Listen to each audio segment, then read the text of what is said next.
عبادت میں کسی کو شریک ٹھہرانا یہ اللہ نے حرام قرار دیا ہے۔ عبادت عبد سے ہے، اور عبد کا معنی ہے بندہ، تو عبادت کا معنی ہوا بندگی،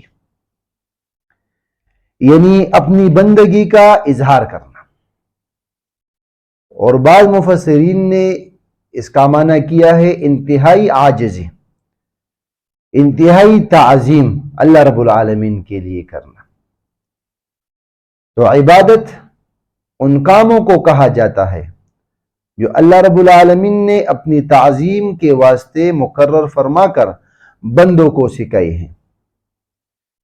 یہاں ہمیں یہ بتانا ہے کہ اللہ رب العالمین نے اپنی تعظیم کے واسطے کون کون سے کام بتائے ہیں، یعنی اس باب میں ہم ان امور پر بات کریں گے جو اللہ نے اپنی تعظیم کے لیے مقرر کی ہے، اور اللہ نے ہمیں بتائے ہے کہ یہ کام میرے لیے کرنا ہے، تاکہ غیر اللہ کے لیے وہ کام نہ کیے جائے اور شرک سے بچا جائے۔ اس وجہ سے عبادت صرف اللہ رب العالمین کے لیے۔ سورہ ہود آیت نمبر 25 اور 26 میں اللہ رب العالمین احکم الحاکمین فرماتے ہیں وَلَقَدْ أَرْسَلْنَا نُوحًا إِلَىٰ قَوْمِهِ إِنِّي لَكُمْ نَذِيرٌ مُّبِينٌ، اور تحقیق ہم نے نوح علیہ السلام کو اس کی قوم کی طرف بھیجا، اور وہ کہنے لگے انی لکم نذیر مبین، یقیناً میں تمہارے لیے ڈرانے والا واضح ہوں۔ اللہ تعبدوا الا اللہ، یہ کہ تم عبادت نہ کرو مگر ایک اللہ کی۔ انی اخاف علیکم عذاب یوم علیم، یقیناً میں ڈرتا ہوں تم پر عذاب دردناک والے دن کی، یعنی اللہ رب العالمین کی طرف سے تم پر عذاب نازل ہوگا، قیامت کے دن تمہیں آگ میں ڈال دیا جائے گا جب تم اللہ کے علاوہ کسی اور کی عبادت کرو گے۔ یعنی مسلمانوں اور کافروں میں نوح علیہ السلام کی طرف وقت سے، اس کے زمانے سے یہ جھگڑا چلا آ رہا ہے۔ اللہ تعالیٰ کے نیک بندے، مقبول انبیاء اور اولیاء کرام یہی کہتے آ رہے ہیں کہ اللہ تعالیٰ کی سی تعظیم غیر اللہ کی نہ کرو، جو تعظیم اللہ کے لیے ہے وہ اسی اللہ کے لیے کرو، اور جو کام اس کی تعظیم کے لیے مقرر ہے کسی اور کے لیے نہ کرنا۔ ان میں سے پہلا سجدہ ہے۔ سجدہ صرف ایک اللہ رب العالمین کے لیے ہے۔ سورہ حامیم سجدہ میں اللہ رب العالمین فرماتے ہیں آیت نمبر 37 لا تسجدوا للشمس ولا للقمر واسجدوا للہ، اے لوگو سورج کے لیے سجدہ نہ کرو، چاند کی طرف سجدہ نہ کرو، واسجدوا للہ ایک اللہ کے لیے سجدہ کرو، الذی خلقہن وہ ذات جس نے سورج اور چاند کو پیدا کیا۔ یعنی کتنے بے وقوف ہو تم، جو چیز خود مخلوق ہے اس کی عبادت کرتے ہو، اس کی عبادت کیوں نہ کرتے ہو جس نے اس چاند اور سورج کو پیدا کیا۔ ان کنتم ایاہ تعبدون، اگر تم اس خاص اللہ کی عبادت کرتے ہو۔ اس آیت سے معلوم ہوا کہ سجدہ کرنا ایک اللہ رب العالمین کا حق ہے، لہذا کسی مخلوق کو سجدہ نہ کیا جائے،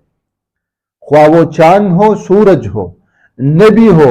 ولی ہو اور فرشتہ ہو، چاہے وہ فوت ہو چکا ہو یا زندہ ہو، سجدہ کسی کے لیے بھی جائز نہیں۔ لا تسجدوا للشمس ولا للقمر واسجدوا للہ، صرف ایک اللہ کے لیے سجدہ کرنا۔ ہاں اگر کوئی یہ اعتراض پیش کرے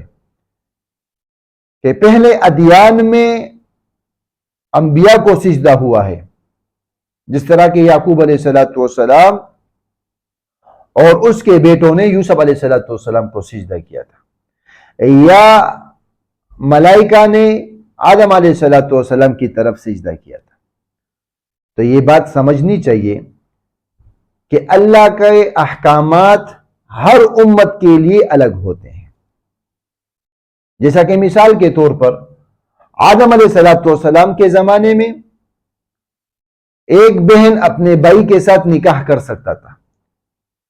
یعنی ایک عورت کے دو حمل ہوتے تھے، ایک حمل صبح کے وقت، ایک شام کے وقت۔ صبح کے حمل میں لڑکا اور لڑکی، اور شام کے حمل میں لڑکا اور لڑکی۔ تو صبح کا لڑکا شام کے حمل والے لڑکی کے ساتھ شادی کرتا اور شام کے حمل والا لڑکا صبح کے حمل والے لڑکی کے ساتھ شادی کیا کرتا تھا۔ یا موسیٰ علیہ السلام کی دین میں، اس کی شریعت میں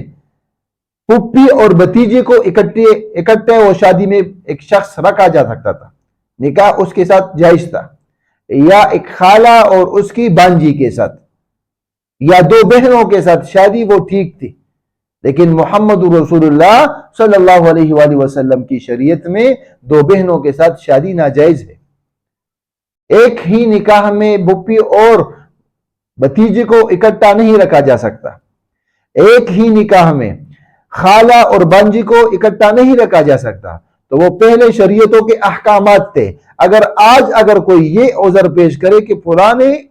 امتوں میں یہ جائز تھا تو یہ غلط ہوگا۔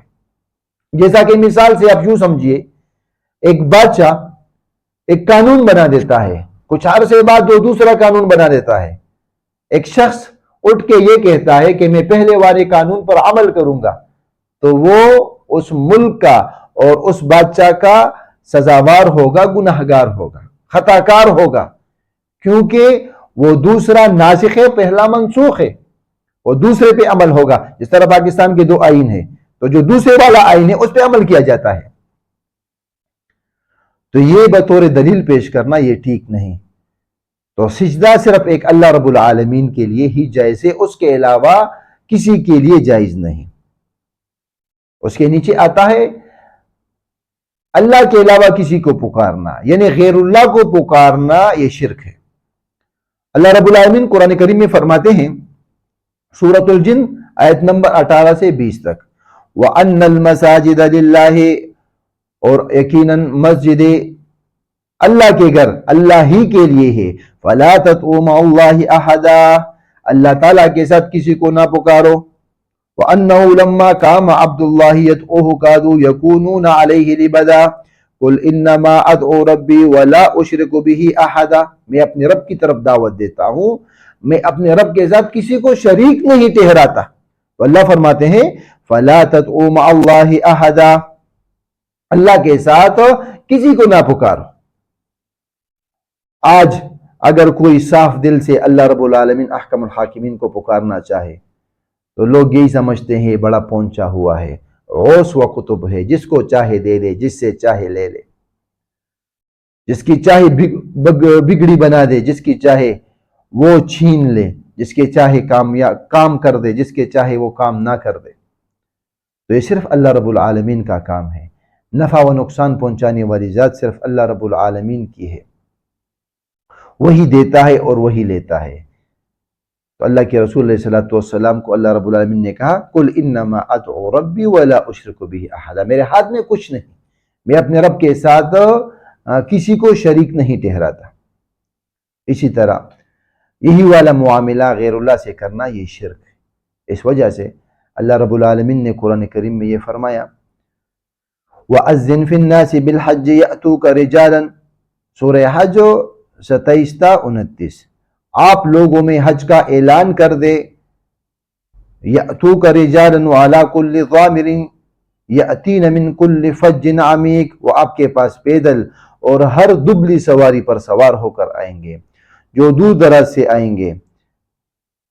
لیشہدوا منافع لہم ویذکروا اسم اللہ فی ایام معلومات، تاکہ اپنے فائدوں کی جگہوں میں حاضر ہوں، اور اللہ تعالیٰ نے جو چوپایوں میں سے جو مویشی انہیں عطا کی ہے، علی ما رزقہم من بہیمۃ الانعام فکلوا منہا واطعموا البائس الفقیر ثم لیقضوا تفثہم ولیوفوا نذورہم ولیطوفوا بالبیت العتیق، یعنی شعائر اللہ کی تعظیم کی جائے۔ اللہ تعالیٰ نے اپنی تعظیم کے لیے بعض جگہ مقرر فرمائی ہے، جیسے کعبہ، عرفات، مزدلفہ، مینا، صفا، مروہ، مقام ابراہیم، مسجد حرام، بلکہ سارا حرم۔ لوگوں کو ان مقامات کی زیارت کا شوق دیا کہ دنیا کے گوشے گوشے سے لوگ آئے، اور چاہے پیادہ ہو، وہ سواری پر ہو، دور دور سے بیت اللہ کی زیارت کے لیے سفر کی مشقتیں اٹھا کر ایک خاص بیسلے لباس میں مخصوص ہیئت سے وہاں پہنچے اور اللہ تعالیٰ کی نام کی قربانیاں دیں، اپنی منتیں پوری کرے، بیت اللہ کا طواف کرے اور دلوں میں مالک کی تعظیم کی جو امنگیں کروٹے لے رہی ہیں، بیت اللہ آ کر انہیں پوری کرے، اس کی چوکھٹ کو چومے، اس کے دروازے کے سامنے بلک بلک کر دعائیں مانگے۔ پھر کوئی بیت اللہ کا پردہ تام کر رو رو کر اللہ رب العالمین سے دعائیں مانگ رہا ہے، کوئی وہاں اعتکاف میں بیٹھ کر دن رات ذکر الہی کر رہا ہے، کوئی ادب سے خاموشی کڑا آنکھوں سے بیت اللہ کا گھر دیکھ رہا ہے اور اس سے اپنی آنکھیں ٹھنڈی کر رہا ہے۔ بہرحال یہ سب کام اللہ تعالیٰ کی تعظیم و اکرام کے لیے کیے جاتے ہیں۔ اللہ تعالیٰ ان سے ان کاموں کی وجہ سے خوش ہوتا ہے اور ان سے دونوں جہاں میں فائدہ ہوتا ہے، لہذا اس قسم کے کام غیر اللہ کی تعظیم کے لیے کرنا یہ حرام اور شرک ہے۔ جس طرح پاکستان میں ایک جگہ پر گھر بنایا ہوا ہے، گھر سا بنایا ہوا ہے اور لوگ اس کا طواف کرتے ہیں، تو یہ تو اللہ کے ساتھ شرک کرنا ہے، یہ حرام ہے، کیونکہ طواف کرنا صرف اللہ رب العالمین کے گھر کا، حرم کا، بیت اللہ کا کرنا واجب ہے مسلمان پر۔ اور اسی طرح اور بھی چیزیں ان کو اتنی تعظیم دیتے ہیں جس طرح ہم اللہ رب العالمین کے وہ مقام و شعائر اللہ کو دیتے ہیں۔ تو اس وجہ سے جو اللہ رب العالمین نے کام اور یا جگہ اپنے لیے تعظیم کے لیے مقرر کی ہے تو اس کی تعظیم کی جائے، اور اس جیسی تعظیم کسی اور کے لیے نہ کی جائے۔ اگر کوئی شخص ایسا کرتا ہے تو وہ شرک میں مبتلا ہوتا ہے اور اس شخص کو مشرک کہلاتا ہے۔ اسی طرح غیر اللہ کی نام کی چیزیں حرام ہیں۔ اگر کسی چیز پر ذبح کرتے ہوئے غیر اللہ کا نام لیا جائے یا نظر و نیاز کرتے ہوئے غیر اللہ کے لیے دی جائے تو وہ ساری چیزیں حرام ہو جاتی ہیں۔ اللہ رب العالمین قرآن کریم سورہ انعام 145 نمبر آیت میں فرماتے ہیں، قُلْ لَا أَجِدُ فِي مَا أُوحِيَ إِلَيَّ مُحَرَّمًا عَلَى طَاعِمٍ يَطْعَمُهُ إِلَّا أَن يَكُونَ مَيْتَةً أَوْ دَمًا مَّسْفُوحًا أَوْ لَحْمَ خِنزِيرٍ فَإِنَّهُ رِجْسٌ أَوْ فِسْقٌ أُحِلَّ لِغَيْرِ اللَّهِ بِهِ فَمَنِ اسْتُرَّ غَيْرَ بَاغٍ وَلَا عَادٍ فَإِنَّ رَبَّكَ غَفُورٌ رَحِيمٌ۔ اے محمد رسول اللہ صلی اللہ علیہ وسلم، آپ فرما دیجئے کہ اس وحی میں جو مجھ پر نازل ہوئی ہے، کانے والے پر کسی چیز کو حرام نہیں پاتا کہ وہ اسے کہے مگر وہ چیزیں جو مردار ہے یا بہنے والا خون ہے یا خنزیر کا گوشت ہے، کیونکہ یہ ناپاک ہے، نجس ہے، یا گناہ کی چیزیں کہ اسے غیر اللہ کے نام پر مشہور کیا جائے، وَمَا أُحِلَّ بِهِ لِغَيْرِ اللَّهِ۔ اور اگر کوئی مجبور ہو جائے، نہ تو نافرمانی کرے، نہ حد سے باہر نکل جائے، تو تمہارا پروردگار بخشنے والا مہربان ہے۔ یعنی جس طرح سور، خون اور مردار حرام ہے، اس طرح وہ جانور حرام ہے جو گناہ کی صورت میں ہو کہ اللہ تعالیٰ کے نام کا نہیں بلکہ کسی اور کے نام کا ہو۔ معلوم ہوا کہ جو جانور مخلوق میں سے کسی کے نام پر ذبح ہو جائے تو وہ جانور حرام ہو جاتا ہے،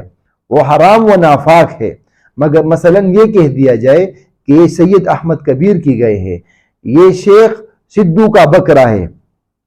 یعنی یہ مستورات کا ایک فرضی پیر تھا جس کے نام پر بکرا ذبح کیا جاتا تھا آج سے 100-150 سال پہلے۔ تو اس آیت میں اس بات کی وضاحت ہوئی ہے کہ جو شخص جس طرح سور حرام ہے اور اپنی موت جو چیز مرے یا خون حرام ہے، اسی طرح وہ چیز حرام ہے اگر وہ حلال ہو لیکن اس پر ذبح کرتے ہوئے اللہ رب العالمین کے علاوہ کسی اور کا نام لیا جائے یا نظر و نیاز کسی اور کے لیے کی جائے تو وہ جانور حرام ہو جائے گا، اور یہ کرنے والا مشرک اور یہ اللہ کے ساتھ شرک ہو جائے گا۔ تو اللہ رب العالمین نے جو عبادات اپنے لیے مقرر کی ہے، جس طرح سجدہ کرنا ہوا، اللہ رب العالمین کو پکارنا ہوا، اور اسی طرح اللہ رب العالمین کے لیے وہ ذبح کرنا، تو یہ ساری چیزیں صرف اللہ کے لیے کرنا یہ تعظیم ہے، اور اللہ کے علاوہ اگر یہ چیزیں ہم کسی اور کے لیے کریں تو شرک ہو جائے گا، اور ایسا کام کرنے سے بندہ مشرک ہو جاتا ہے، اور ایسے مشرک لوگوں سے اللہ رب العالمین محبت نہیں کرتے بلکہ دنیا و آخرت میں اس کے لیے رسوائی ہے، اور اللہ رب العالمین نے ان کے لیے جہنم کی آگ وہ تیار کر رکھی ہے۔ وَأَقُولُ قَوْلِي هَٰذَا أَسْتَغْفِرُ اللَّهَ لِي وَلَكُمْ وَلِسَائِرِ الْمُسْلِمِينَ۔